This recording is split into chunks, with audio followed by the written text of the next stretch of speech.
Hi friends, welcome to our channel. இன்னைக்கு நாம பார்க்க போறது சூப்பரான ஒரு ரெசிபி தான். வாங்க வீடியோக்குள்ள போலாம். நான் வந்து 4 முட்டை எடுத்து வச்சிருக்கேன். இது பாத்தீங்கன்னா ஆரஞ்சு தோல்.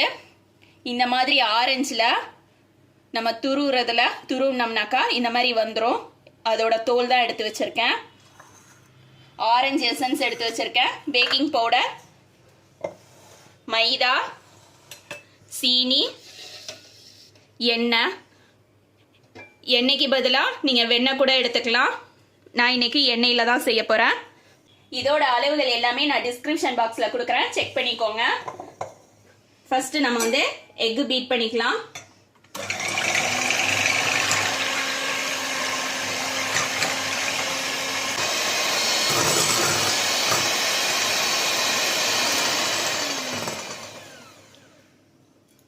இந்த அளவுக்கு முட்டையை நம்ம பீட் பண்ணதுக்கு அப்புறமா இதுல கொஞ்சம் கொஞ்சமா சுகர் ஆட் பண்ணிக்கலாம்.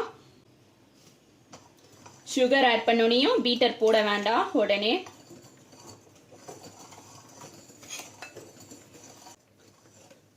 சுகர் சேர்த்ததுக்கு அப்புறமா நல்லா பீட் பண்ணிக்கலாம்.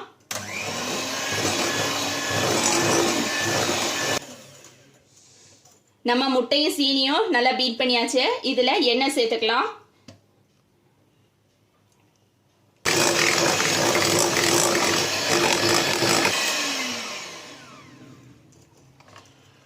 எண்ணெய் சேர்த்து நல்லா பீட் பண்ணதுக்கு அப்புறமா இதுல நான் ஆரஞ்சு எசன்ஸ் சேர்த்துக்கிறேன்.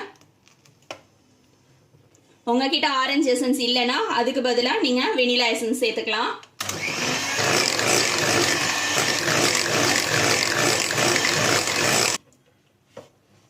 பீட் பண்ணதை ஒரு பக்கமா வச்சுட்டு நாம எடுத்து வச்சிருக்க மைதாவையும் பேக்கிங் பவுடரையும் ஒன்னா சேர்த்து சலிச்சுக்கலாம் ஒரு தடவை.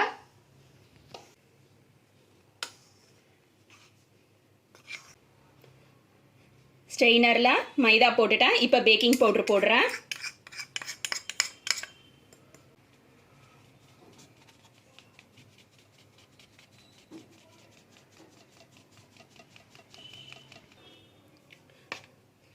நாம சலிச்சு வச்சிருக்க மைதா பேக்கிங் பவுடர்லேருந்து கொஞ்சமா எடுத்து இந்த ஆரஞ்சு தோல் மேல மிக்ஸ் பண்ணிக்கலாம். நல்லா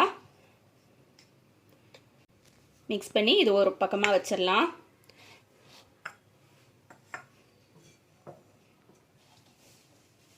இப்போ நம்ம அடிச்சு வச்சிருக்க இந்த முட்டை கலவையில மைதாவை கொஞ்சம் கொஞ்சமா சேர்த்துக்கலாம்.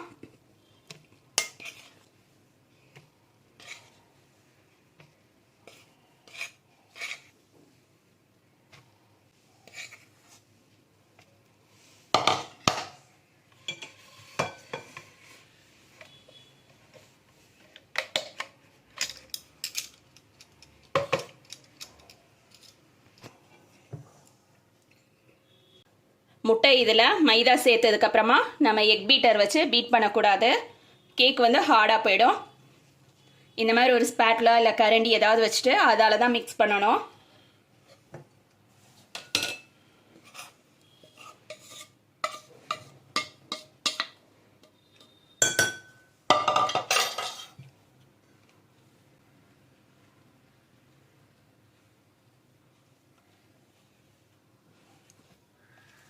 இப்போ கேக் பேட்டர் பார்த்தீங்கன்னா இந்த அளவுக்கு நாம் மிக்ஸ் பண்ணியிருக்கோம்.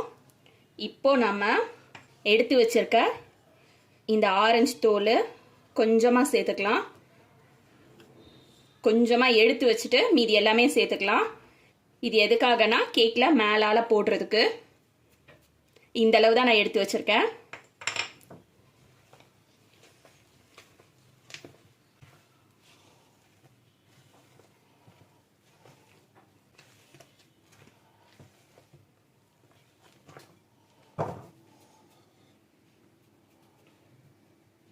இப்போ பார்த்தீங்கன்னா நம்மளோட கேக்குக்கு மெயின் இன்க்ரீடியன்ட் வந்தாச்சு, ஆரஞ்சு ஜூஸு. இது வந்து ஃப்ரெஷ்ஷான ஆரஞ்சுலேருந்து எடுத்த ஜூஸு. இப்போ இதை ஆட் பண்ணிக்கலாம்.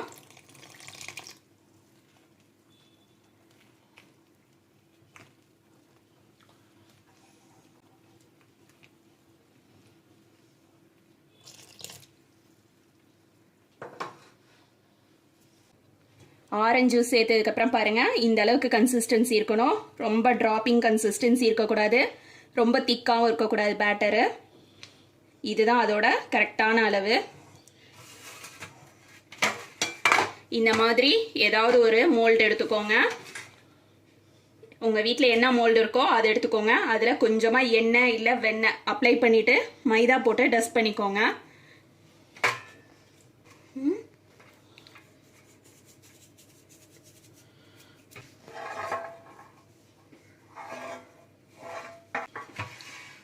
உங்ககிட்ட பட்டர் பேப்பர் இருந்தால் கூட பட்டர் பேப்பர் போட்டுக்கோங்க. பட்டர் பேப்பர் இல்லாதவங்க இந்த மாதிரி கூட பண்ணலாம். எக்ஸஸாக உள்ள மாவெல்லாம் இந்த மாதிரி வெளியில் தட்டிடுங்க. இப்போ இதில் நம்மளுடைய கேக் பேட்டரை ஊற்றிக்கலாம். எப்போதுமே கேக் பேட்டர் மோல்டில் ஊற்ற முன்னாடி ஒரு தடவை நல்லா கலந்து விட்டுக்கோங்க. எதுக்காக அப்படின்னாக்கா அடியில் போய் இந்த மாதிரி ஆரஞ்சு தோல் வந்து தங்கிடும்.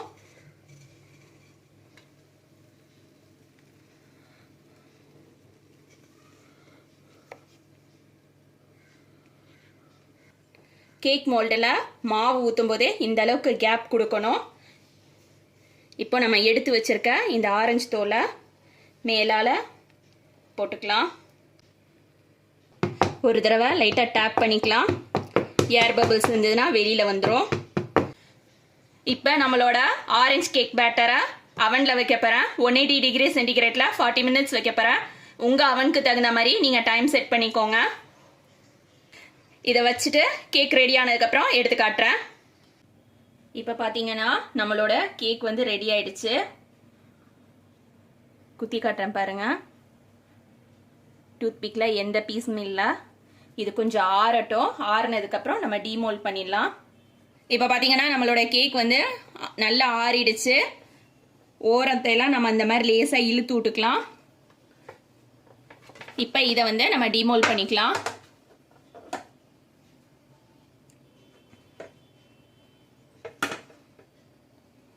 கேக் பார்த்தீங்கன்னா எந்த அளவுக்கு நல்லா சாஃப்டாக இருக்குண்டு, ஸ்பாஞ்சியாக இருக்குது. அதே மாதிரி இதையும் டீமோல்ட் பண்ணிக்கலாம். இப்போ நம்மளோட கேக்கை வந்து நான் கட் பண்ணி காட்டுறேன்.